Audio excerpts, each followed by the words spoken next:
ইতিহাসে দুইটি শহর রহস্যময়ভাবে ধ্বংস হয়েছে, পম্পেই এবং লুত আলাইহিসসালামের কওম। অনেক মানুষ বলে দুটি ঘটনা কি একই? আসলে সত্যটা কি? চলুন জেনে আসি। পম্পেই ছিল ইতালির একটি প্রাচীন রোমান শহর। খ্রিস্টীয় ৭৯ সালে ভয়ঙ্কর ভেসুভিয়াস আগ্নেয়গিরির মাত্র কয়েক মিনিটে শহরটিকে মাটি চাপা দেয়। এই শহরের মানুষ বিলাসিতা, ব্যভিচার, অনৈতিক উৎসব আর অশ্লীলতার জন্য কুখ্যাত ছিল। আজও তাদের ঘরবাড়ি, দেওয়ালে আঁকা অশ্লীল দৃশ্য আর পাথর হয়ে যাওয়া মানুষের মৃতদেহ সবই ইতিহাসের সামনে প্রমাণ হয়ে দাঁড়িয়ে আছে। পম্পেই ধ্বংস একটি প্রাকৃতিক ঘটনা যা ইতিহাস দ্বারা প্রমাণিত। অন্যদিকে লুত আলাইহিসসালাম ছিলেন আল্লাহর একজন নবী। তার কওম সোদাম ও গমরা অঞ্চলে বাস করত। তারা একটি গুরুতর অপরাধে লিপ্ত ছিল, পুরুষে পুরুষে অশ্লীলতা, যা আল্লাহ স্পষ্টভাবে হারাম করেছেন। লুত আলাইহিসসালাম বহু বছর ধরে তাদের সতর্ক করেন, কিন্তু তারা নবীকে নিয়ে উপহাস করতে লাগলো।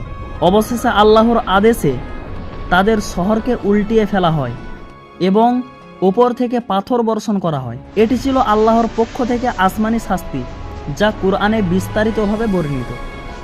যদিও দুটি ঘটনা আলাদা, একটি ঐতিহাসিক আর একটি আসমানি, তবে মিলগুলো লক্ষ্য করলে চিন্তা জাগে। দুই শহরের মানুষই ব্যাপক অশ্লীলতা ও অনৈতিক কাজে লিপ্ত ছিল।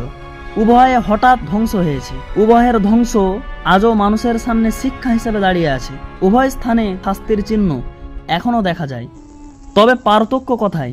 পম্পেই ছিল একটি আগ্নেয়গিরির আগুনোৎপাত, যা আল্লাহর ইচ্ছায় প্রাকৃতিকভাবে ঘটেছে, কিন্তু লুত আলাইহিসসালামের কওম ধ্বংস হয়েছে সরাসরি আল্লাহর পক্ষ থেকে। তাদের পাপের কারণ যা কোরআনে স্পষ্ট। ইতিহাস বারবার আমাদের শিক্ষা দেয়, কোনো জাতি যখন পাপ, অন্যায় আর অশ্লীলতায় ডুবে যায়, তখন তাদের পতন আবশ্যক। আসুন আমরা নিজেদের ঠিক করি, আল্লাহর বিধানকে আঁকড়ে ধরি। এতেই রয়েছে মুক্তি ও নিরাপত্তা। ভিডিওটি ভালো লাগলে লাইক করে দিন এবং নতুন হয়ে থাকলে চ্যানেলটিকে সাবস্ক্রাইব করে নিন এই রকম ইসলামিক ভিডিও আরও পেতে।